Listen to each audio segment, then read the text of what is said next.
नमस्कार दोस्तों। आज हम लोग पढ़ेंगे भारत में राष्ट्रवाद। देखिए, भारत में राष्ट्रवाद पढ़ने से पहले हम लोग ये समझते हैं कि राष्ट्रवाद है क्या। वैसे हम आपको बता दें कि ये चैप्टर बहुत ही महत्वपूर्ण चैप्टर है आपकी परीक्षा के लिए। अगर आप कक्षा 10 के छात्र हैं तो आपके लिए ये चैप्टर बहुत ही महत्वपूर्ण चैप्टर है। क्यों? इसका कारण मैं बता दूं, क्योंकि इससे मैथ से लेके क्वेश्चन बनता है, बहुविकल्पी बनता है, दीर्घ उत्तरी, लघु उत्तरी, अति लघु उत्तरी, ये सारी सब किस्म के प्रश्न इस चैप्टर से बनता है। ठीक है। चैप्टर का नाम क्या है? भारत में राष्ट्रवाद, जो कि इतिहास का सेकंड चैप्टर है। ठीक है। अब देखिए, भारत में राष्ट्रवाद जानने से पहले हम लोग समझेंगे कि राष्ट्रवाद क्या होता है। ठीक है। राष्ट्रवाद दोस्तों, राष्ट्रवाद एक ऐसी धारणा है जो कि देश प्रेम के प्रति होती है। जैसे जितना ज्यादा देश प्रेम हो जाए, लोगों में एकजुटता आ जाए, इसी बात को राष्ट्रवाद बोलते हैं। देश के प्रति प्रेम, सीधा सा मतलब ये समझ लीजिए कि देश के प्रति प्रेम जो होता है वही होता है राष्ट्रवाद।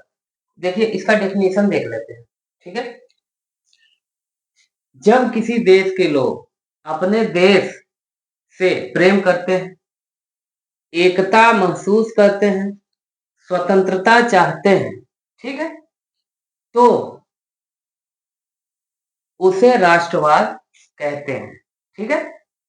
एकता महसूस करते हैं, स्वतंत्रता चाहते हैं और देश से प्रेम करते हैं, तो फिर राष्ट्रवाद का उदय होता है। ठीक है। अब देखिए, राष्ट्रवाद का मतलब तो जान गए। अब हमको जानना है भारत में राष्ट्रवाद क्या होता है। भारत में राष्ट्रवाद जानने के लिए दोस्तों कुछ बातें हैं जो कि समझना पड़ेगा कि भारत में राष्ट्रवाद का उदय हुआ कैसे। उसके कुछ कारण हैं। कोई भी घटना घटती है तो उसके कुछ न कुछ कारण होते हैं, कुछ सकारात्मक कारण, कुछ नकारात्मक कारण। अब देखते हैं कि भारत में राष्ट्रवाद पैदा होने का क्या क्या कारण हो सकता है। ठीक है। देखिए, इसके कुछ प्रमुख कारण हैं। इसके दोस्तों 5 कारण हैं। 5 कारण में हम लोग बारी बारी से सभी कारणों को समझेंगे। ठीक है। पहला कारण, ब्रिटिश शोषण। ब्रिटिश शोषण में देखिए, मैं बारी बारी से यहाँ पे लिख के आप लोगों को बता देता हूँ। ब्रिटिश शोषण, ठीक। ब्रिटिश शोषण, ब्रिटिश लोग जो थे, जो कि यूरोप से आए हुए व्यक्ति थे, जो कि पहले भारत में आए व्यापार करने के लिए। क्लास 8 में आप लोग पढ़े होंगे यूरोपियों का भारत में आगमन। वो आगमन क्यों किए थे? भारत में आगमन इसलिए किए थे क्योंकि भारत से उन लोगों को व्यापार करना था। उसमें सबसे प्रमुख था मसाला। मसाला जो था, इसी का व्यापार करने वो लोग यूरोप से चल के भारत आए थे। अब वो लोग पहले व्यापार करने भारत आए तो भारत में ये देखे कि संसाधनों का भरमार है, हर एक तरह के संसाधन भारत में पाया जाता है। ठीक है। ऊपर से यहाँ पे बेशुमार दौलत, तरह तरह के व्यंजन और एटमॉस्फेयर भी अलग अलग, उसके हिसाब से वनस्पति अलग अलग, इतनी ज्यादा विविधताओं भरा देश था कि अंग्रेज जो थे उनके मन में लालच आ गया। लालच ये आ गया कि क्यों ना हम इस देश पे कब्जा कर लें। और इस देश पे कब्जा करने का कारण भी यहीं के लोग थे। यहाँ के जो राजा लोग थे वो सभी के सभी एक दूसरे से लड़ते रहते थे और आपस में फूट मचाए रहते थे। वो सभी लोग एक दूसरे की जमीन को कब्जा करने के चक्कर में रहते थे और चाहते थे कि अपना साम्राज्य विस्तार कितना ज्यादा से ज्यादा कर लें, और इस चक्कर में आपस में हमेशा दुश्मनी फाने रहते थे। इस वजह से वो लोग इसी चीज का फायदा उठा के भारत पे कब्जा कर लिए। अब देखिए, जब भारत पे कब्जा हो गया उन लोगों का, तो भारत का शोषण करने लगे। शोषण कैसे करेंगे? यहाँ का संसाधन जितना है उन सभी संसाधनों को अपने देश ले जाके उसका इस्तेमाल करेंगे, या तो यहीं के संसाधन को ले जाके कहीं दूसरी जगह बेचेंगे और बेच के उससे जो धन प्राप्त होगा उसको अपने देश में इन्वेस्ट करेंगे, और जब अपने देश में खर्च करेंगे तो वहीं के लोग, वहीं की जो है इकोनॉमी और अर्थव्यवस्था बढ़ेगी, है कि नहीं? इस वजह से वो लोग भारत में जब कब्जा हुए तो सबसे पहले उन्होंने शोषण करना शुरू किया।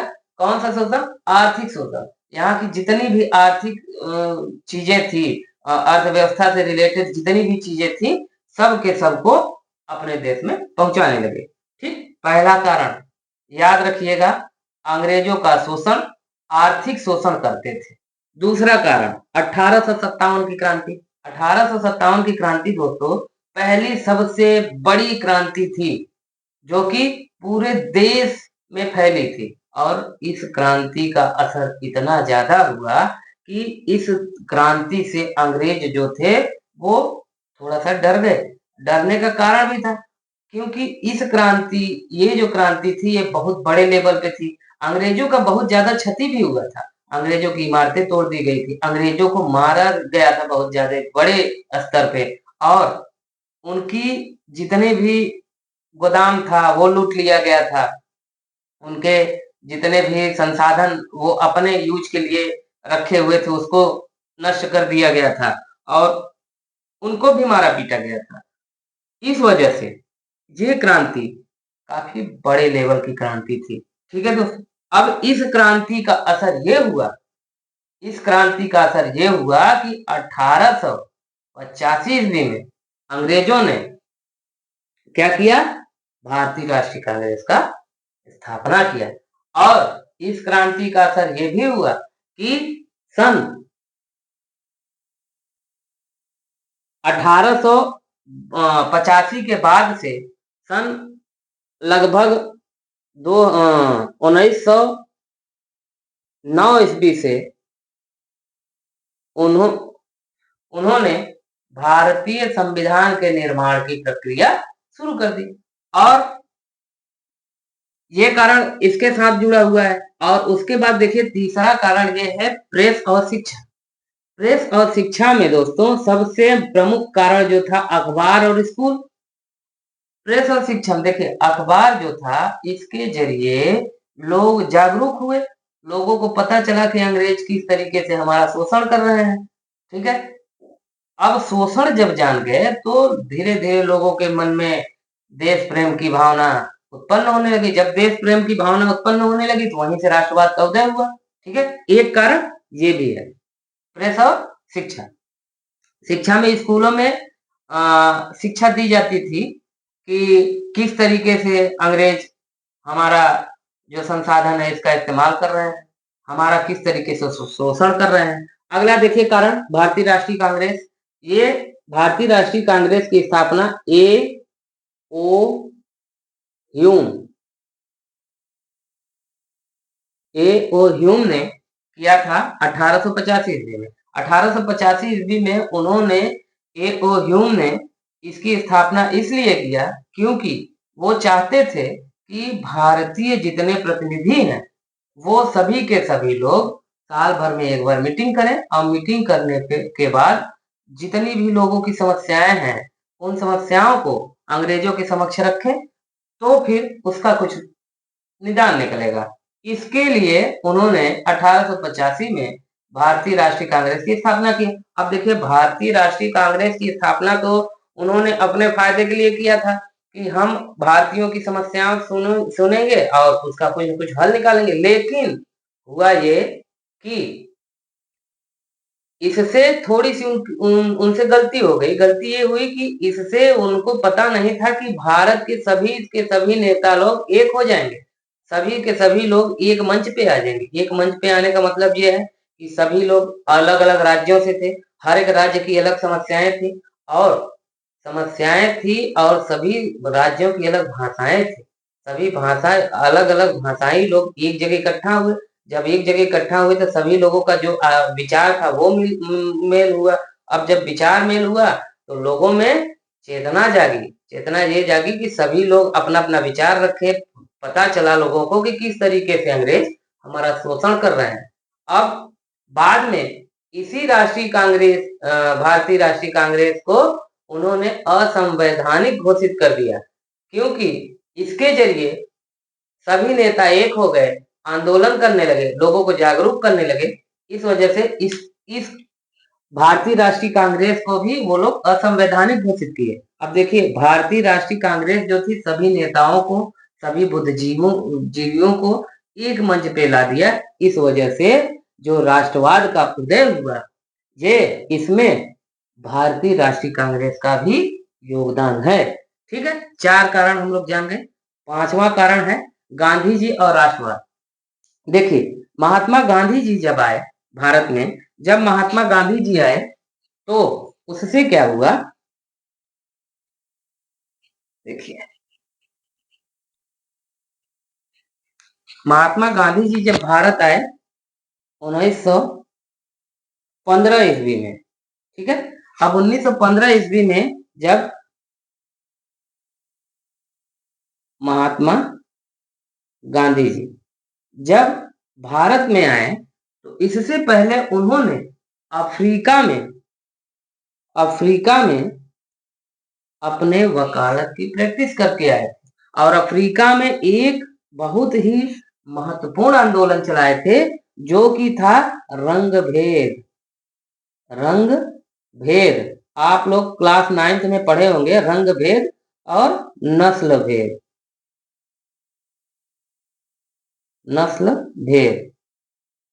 ठीक, रंग भेद नस्ल भेद की जो क्रांति वहां पे वो कर चुके थे, उसका आंदोलन कर चुके थे, इससे उनको काफी हद तक अनुभव था।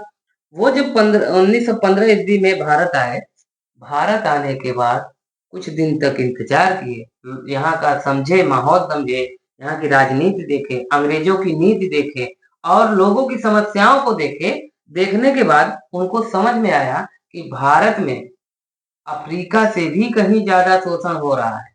इस वजह से उन्होंने 1917 ईस्वी में अपना अपना पहला सत्याग्रह शुरू किया, जिसका नाम था चंपारण सत्याग्रह। चंपारण जो कि बिहार में पड़ता है, बिहार राज्य में पड़ता है, वहां पे इन्होंने पहला सत्याग्रह शुरू किया जो कि सफल रहा। ठीक है, दूसरा सत्याग्रह इन्होंने किया 1920 में, जिसका नाम था असहयोग आंदोलन। असहयोग आंदोलन जो था, ये भी अंग्रेजों को बहुत क्षति पहुंचाया। असहयोग आंदोलन की बात हम करें दोस्तों, तो इससे उस समय कितना साल पहले की बात है, 105 साल पहले की बात है। 105 वर्ष पहले अंग्रेजों को 57 करोड़ रुपए का, 57 करोड़ रुपए का नुकसान हुआ था। ठीक है, किससे?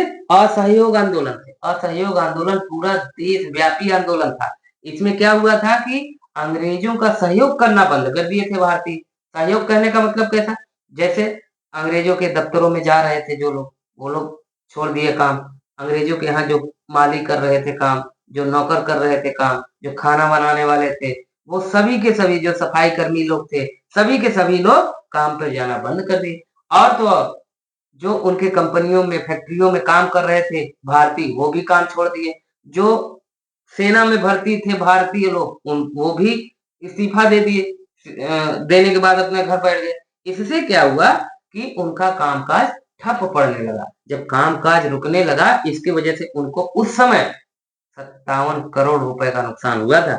अब अगला है 1930 में सविनय अवज्ञा आंदोलन। सविनय अवज्ञा आंदोलन दांडी मार्च से वो निकाले थे महात्मा गांधी जी, जो कि नमक कानून तोड़े थे। उसी के तुरंत बाद सविनय अवज्ञा आंदोलन शुरू कर दिया था। सविनय अवज्ञा आंदोलन क्या था दोस्तों, कि हम निवेदन करेंगे और निवेदन के साथ अपना बात रखेंगे। ठीक है, आपको जो करना हो करो, हम अहिंसा के जरिए कोई भी किसी भी तरह का हिंसा न करते हुए हम आंदोलन करें। ठीक है, यही था सविनय अवज्ञा आंदोलन। ये है भारत में राष्ट्रवाद। ये दोस्तों बहुत ही महत्वपूर्ण टॉपिक है। अगर आपको समझ में आया हो तो वीडियो को लाइक कर दीजिए और अपने दोस्तों में शेयर भी कर दीजिए और सब्सक्राइब भी कर लीजिए, ठीक है। अब हम लोग मिलते हैं नेक्स्ट वीडियो में। अगले वीडियो में दोस्तों हम जानेंगे हम लोग कि गांधी जी ने भारत में आके कौन कौन सा आंदोलन चलाया, क्योंकि ये भी बहुत ही महत्वपूर्ण टॉपिक है और परीक्षा में पूछा जाता है। असहयोग आंदोलन, चंपारण आंदोलन, सविनय अवज्ञा आंदोलन, ये सभी के सभी काफी महत्वपूर्ण टॉपिक है। इन सब को हम लोग नेक्स्ट वीडियो में देखेंगे। तब तक के लिए धन्यवाद।